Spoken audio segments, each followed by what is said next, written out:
હાલ ગાત્રો થીજાવતી ઠંડીમાં પણ છોટાઉદેપુર જિલ્લાના ગ્રામ્ય વિસ્તારના આદિવાસીઓ લાખો રૂપિયાનો ખર્ચ કરી આનંદ ઉલ્લાસ અને આસ્થાપૂર્વક ઈંદના ઉત્સવો ઉજવી રહ્યા છે। આદિવાસી સમુદાયની સદીઓ જૂની પરંપરા અનુસાર આદિવાસીઓના દેવી દેવતાઓ પ્રાકૃતિક દેવો હોવાના લઈને લાકડાના ખૂંટડા અને માટીના ઘોડાના દેવો આયખા પર છત આપવામાં આવતી નથી અને તેથી જ ગામની સીમમાં ખુલ્લા આકાશમાં અને પ્રાકૃતિક વાતાવરણની વચ્ચે સદીઓ પહેલાંથી દેવોના આયખા સ્થાપિત કરવામાં આવેલા છે। જે દેવોના આયખા જીર્ણ અવસ્થામાં આવે ત્યારે ગામની અનુકૂળતા મુજબ બળવા પાસે પૂળી જોવડાવી વિધિવત રીતે આયખાઓનું નવીનીકરણ કરવામાં આવે તેને દેવોની પેઢી બદલી તેમ કહેવામાં આવે છે। છોટાઉદેપુર જિલ્લાની સદીઓ જૂની પરંપરા પ્રમાણે ઈંદ અને પાનગા નવેમ્બર મહિનાથી લઈને ફેબ્રુઆરી મહિનામાં ગુજરી એટલે કે બુધવાર અને થાવોર એટલે કે શનિવારના દિવસે જ ઉજવવાની પરંપરા રહી છે અને આ પરંપરા આજે પણ ગ્રામ્ય વિસ્તારમાં સચવાયેલી જોવા મળી રહી છે। કવાંટ તાલુકાના બૈડિયા ગામના લોકો 90 વર્ષ બાદ દેવોના આયખાઓનું નવીનીકરણ કરવાનો નિર્ણય લેતા ગામના પ્રત્યેક પરિવાર નાતજાત પક્ષાપક્ષીથી ઉપર ઉઠીને ₹3500નો ઉદાર હાથે ફંડ ફાળો આપી ગામમાં સુખ શાંતિ જળવાઈ રહે, ખેતી ખલિયાણ સારા રહે, પશુ પંખીઓ બાલબચ્ચા સાજા માજા રહે, ગામના લોકોનું આરોગ્ય સારું રહે અને ગામમાં એકતા અને સહભાગિતા જળવાઈ રહે તેવી કામના સાથે ₹15 લાખનો ખર્ચ કરી 10 દિવસનો ગામ ગોંદરીઓ ઈંદનો ઉત્સવ ઉજવી આદિવાસીઓની કલા, સંસ્કૃતિ, રીત રિવાજ અને પરંપરાનું સંરક્ષણ અને સંવર્ધન કર્યું છે। એ સાથે આજની પેઢીને આ પરંપરા નિભાવવાની શીખ પણ આપી છે। બેડિયા ગામે આદિવાસી સમાજમાં રીતિ રિવાજ મુજબ પેઢીઓથી જે પીઠી બદલવાની પ્રક્રિયા છે એ આજ રોજ બેડિયા ગામે આદિવાસી પરંપરા રીતિ રિવાજ મુજબ બેડીની પીઠી બદલવાની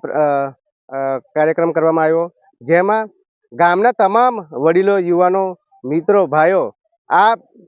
જે પીઠીનો જે પ્રોગ્રામ હતો એમાં ભાગીદાર બન્યા। તમામ લોકો જે વડીલો હતા જે શરૂઆતથી જે દેવ છે દેવની પૂજા કેવી રીતના કરવાની, જે દેવોને રીઝવવાનું જે કામ કેવી રીતના લેવાનું તે તમામની વિધિ ગામના વડીલો, ગામના યુવાનો, ગામના આગેવાનો, ગામના પટેલ, ગામના બળવાઓ ભેગા થઈને આ નક્કી કર્યું અને પછી નક્કી કર્યા પછી જે વિધિની જે તમામ વિધિ છે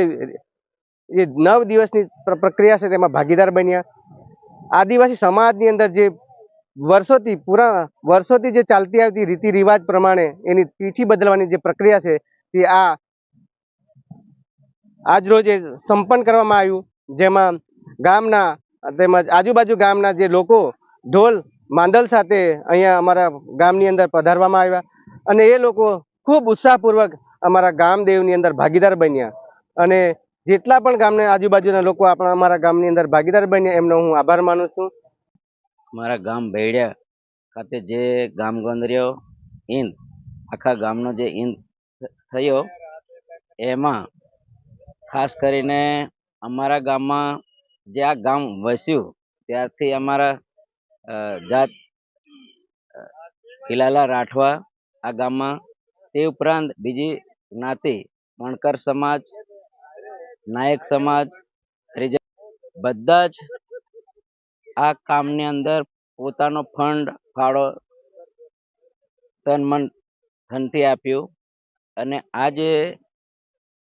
ઇંદલ દેવનું જે પૂજા જે કરી એમાં સૌખોએ સારો એવો સહયોગ કર્યો। ગામની અંદર ખાસ કરીને અમે આ જે કુટુંબ દીઠ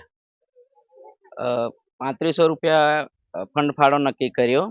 છોટાઉદેપુર જિલ્લાના 100 ગામ અને મધ્યપ્રદેશના 50 ગામમાંથી ઢોલ, માંદલ, વાંસળી જેવા વાદ્ય સંગીતના સાધનોના સૂર સાથે પરંપરાગત નાચગાન કરી આસ્થા, ઉમંગ અને ઉલ્લાસ સાથે દેવોની પેઢી બદલી ગામમાં એકતા અને સહભાગિતા થકી જ મોટા ઉત્સવ કેવી રીતે ઉજવી શકાય તેની શીખ પણ આપેલ છે। જેના મધ્યપ્રદેશ સરહદમાં છોટાઉદેપુર જિલ્લાના કવાંટ તાલુકાના બૈડિયા ગામમાં ગામશાહી ઈદનું આયોજન થયેલું હતું।